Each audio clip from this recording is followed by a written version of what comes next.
Hello and welcome back to my channel. I hope you're all doing really well.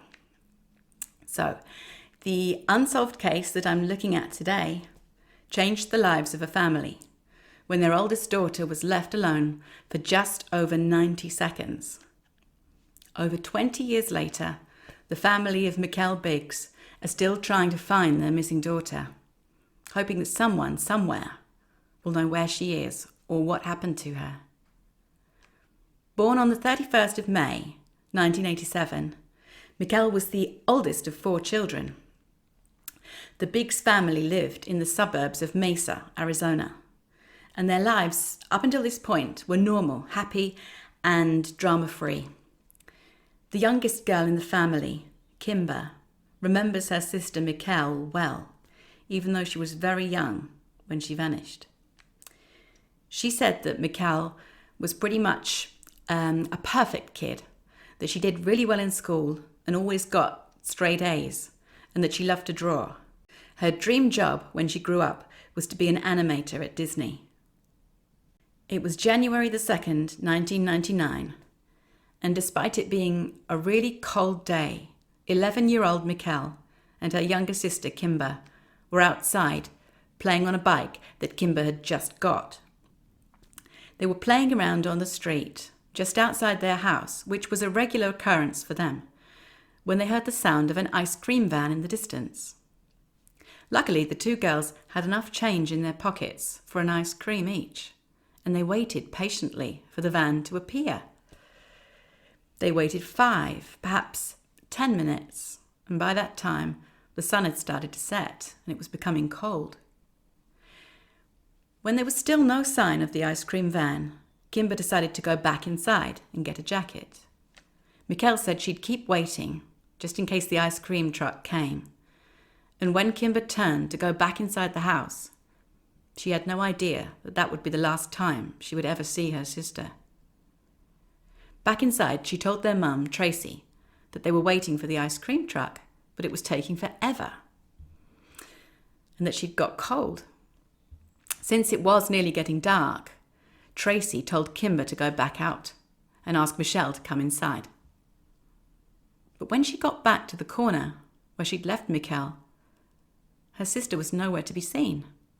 She noticed immediately several coins lying on the floor, the money Mikelle had been holding for the ice creams, and Kimber's bike lying on its side, the wheels still spinning. Kimber picked up her bike and called her sister's name. When there was no response, she went back home and told her mum that she couldn't find Mikelle. At first, Tracy wasn't overly concerned because the neighbourhood children frequently visited and played in each other's yards. She sent Kimber across the street to a house owned by the Miller family, who were friends with the Biggs. But Mikelle wasn't there either, and nobody had seen her. One of the Miller's sons went outside with Kimber, and she took him to the place where she'd been standing with Mikelle, waiting for the ice cream van. And with still no sign of her anywhere, he suggested she go home and tell her mum that Mikelle was missing. A search was organised almost immediately. The police searched the streets and knocked on every door in the neighbourhood, looking for the missing girl. They asked Kimber a lot of questions so that they could retrace everything that had happened when the girls were outside, from the second they went out to play to the moment when she went back outside to find her sister was missing.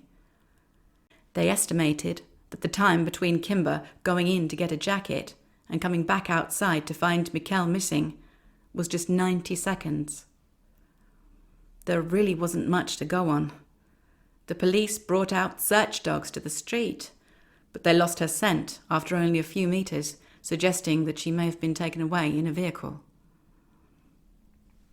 Initially, the police concentrated on tracking down anyone operating an ice cream truck in the area at that time. But because it was January, most of them weren't in business, and those that were quickly cleared as suspects. Having no other leads, the police turned towards the family and focused on Mikelle's father, Darian Biggs. Even though he was later cleared as a suspect, he had hidden some facts during the initial questioning that raised suspicions. For one thing, he lied about where he was at the time his daughter went missing. His wife, Tracy, was under the impression that her husband was working when Mikelle went missing, and he should have been, given the time of day. However, when she called to tell him that Mikelle was gone, he wasn't in the office. He had told police that he was at a friend's house.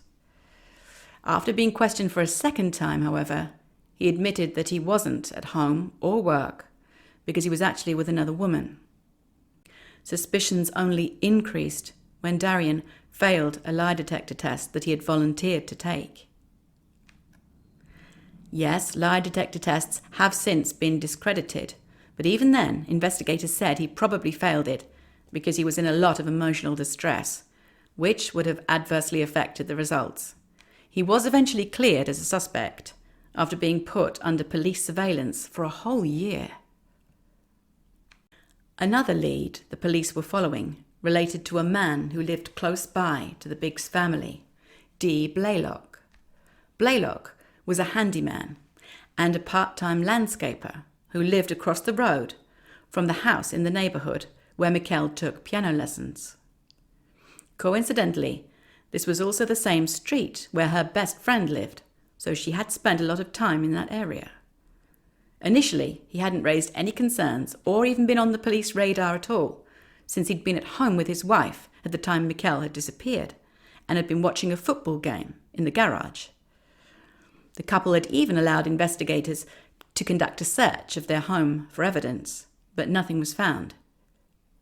However, a year later, he suddenly rose to the top of their list of suspects. In what had seemed like a random act, D. Blaylock attacked and assaulted one of the Biggs' neighbours, a woman named Susan Spinnet.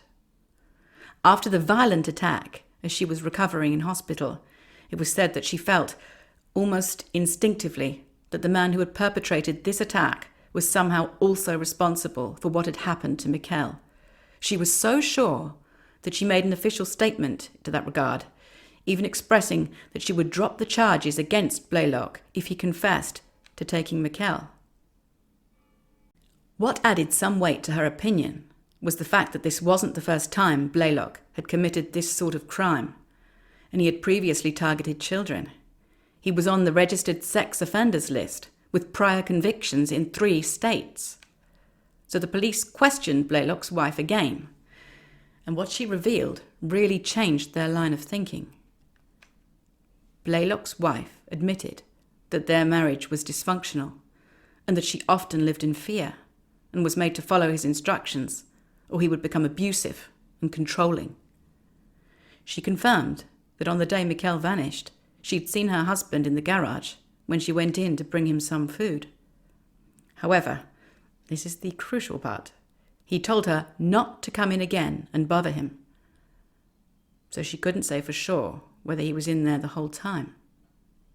Blaylock is currently serving a 187-year sentence in a maximum security prison for his conviction in the case against Susan Spinnet. And yet, there's still no evidence to charge him with any crimes relating to Mikelle. Amazingly, Tracy and Darian Biggs even visited Blaylock in prison to ask him face-to-face if he'd taken their daughter.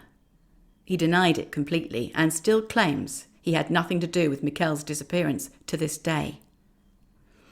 So with relatively little to go on, the case started to go cold. With each passing year, investigators were further and further away from finding any leads relating to the disappearance of Mikelle. There was one brief glimmer of hope in Wisconsin in 2018, when somebody used a $1 bill to make a purchase in a store, and on that bill was a message. It said, "My name is Mikelle Biggs, kidnapped from Mesa, Arizona. I'm alive." However, investigators quickly ruled out the possibility that this message was genuine and chalked it up to being just another dead end. For one thing, Mikelle's name was spelt incorrectly on the bill, and there was precious little information to go on. It was also pointless testing for fingerprints or DNA, because money passes constantly through people's hands. The message was thought to be a hoax or a sick prank. In 2004, on the 5th anniversary of Mikelle's disappearance, her family held an empty casket funeral for her. This, at least, was able to provide the family with some closure. The casket was white, with purple flowers, Mikelle's favourite colour. Darian and Tracy eventually got a divorce and went their separate ways. Darian got remarried, and Tracy moved to Utah. As Kimber grew up, she accepted that her sister was probably gone forever. However, she is still passionate about finding out what happened to her and still believes that Blaylock is likely to blame. She has also said that she believes he may not admit to taking or killing Mikelle, because doing so may result in a sentence of capital punishment. She set up a Facebook page called Remember Mikelle Biggs, as she truly believes that someone out there has information and can bring real closure to her sister's case. Kimber reportedly still lives in Mesa today with her long-term boyfriend and their son. And that's the summary for today's case, the disappearance of Mikelle Biggs, which took place in 1999. To reiterate, this case is still active and ongoing, and individuals are encouraged to contact the Mesa Police Department with any relevant information. So all that remains for me to say is thank you for watching. Please leave me a comment or a thumbs up if you found this video of interest, and do subscribe to my channel if you'd like to see similar content in future. See you next time.